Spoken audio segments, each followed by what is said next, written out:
Shares of Linamar are climbing higher after the Canadian auto parts manufacturing company reported a mixed third quarter, beating on profit and matching on sales estimates. You can see it's up 4.45% right now. Let's get more from Jonathan Goldman, analyst covering diversified industries at Scotia Capital. Jonathan, thanks very much for joining us.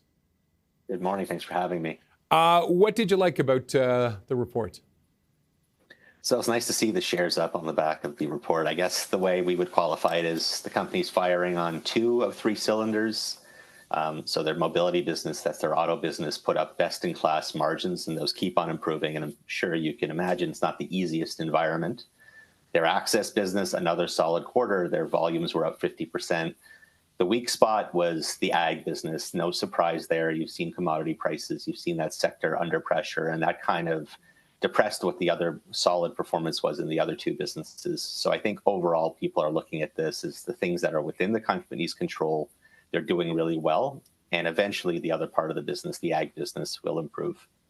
I was going to say, any concerns with the ag business? What are some of the headwinds it's facing? Yeah, I think a big one is obviously the crop prices, the inputs, and the farmers are under pressure. And I'm sure you can imagine the uncertainty that's just pervasive, around the world and the U.S. and the economy is not the most conducive environment for selling crops, investing in your business. And the farmers are really feeling the pressure there. There's been a lot of talk about potentially getting subsidies and getting some of the money from government, but we haven't seen it yet.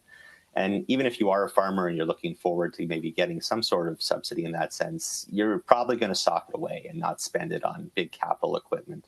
So that's the main headwind, I would say. I guess it also is a testament to their business model being this diversified conglomerate, where if you do have pockets of weakness in one part of the business, like ag, you've seen in this quarter in particular, the other segments are more than able to pick up the slack.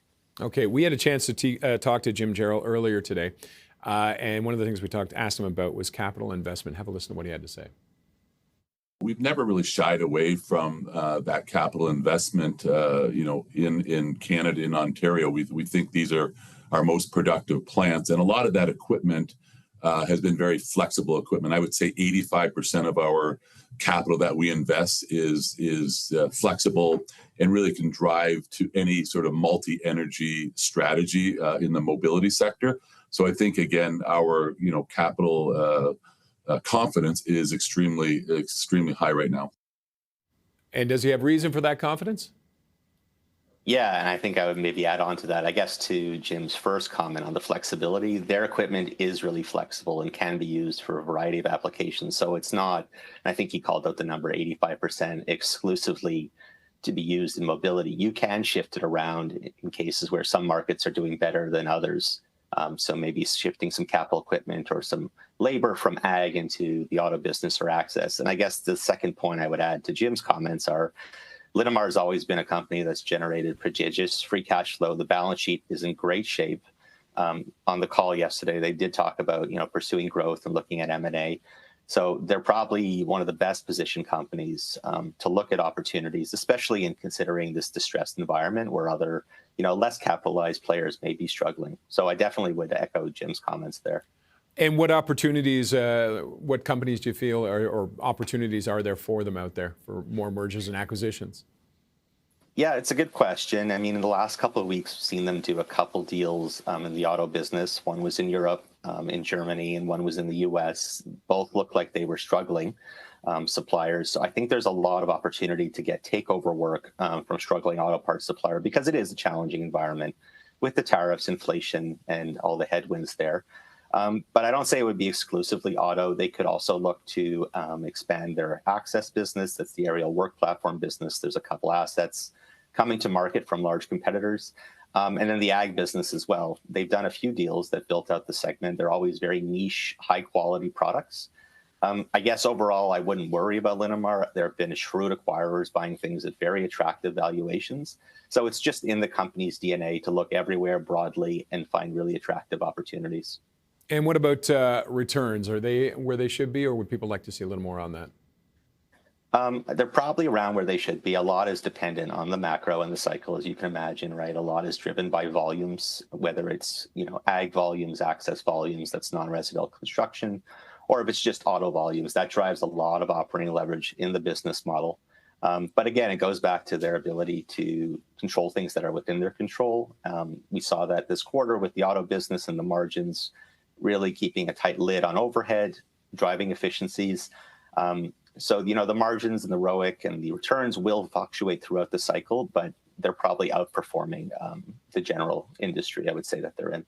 Any potential headwinds that you see right now? Yeah, I would call out a couple. I guess in the auto business, there's two. One they flagged on the call, which is potential supply chain issues in Q4. Perhaps your viewers are aware there was a supplier fire at Novelis. It's a plant in the U.S. that supplies Ford, GM, Stellantis, and other large OEMs, and Linamar is obviously a big supplier to those OEMs. So that's something to watch. There was a couple of other ones with a chip shortage and a cyber attack. So that's probably temporary, but it's still something to watch. I guess the bigger one you should probably watch out for on autos is thus far the OEMs have eaten all the tariff increases. So if they decide that they don't like their profit margins getting squeezed so much, they may push these costs onto the customer and the consumer, and that could act as a headwind to demand. We've talked about ag a bit. I don't say there's incremental headwinds there. It's debatable on how long that recovery might drag out. It could go into 2026. Okay, and you're still a buy on this one, though? I'm a hold. Oh, you're a hold now. Sorry, we had you as a buy. Oh, that's fine. But I mean, looking a little on the wrong side of it in the past, I guess, few months, and especially today, I think the shares were at $45 at one point this year. So we're almost getting to the double.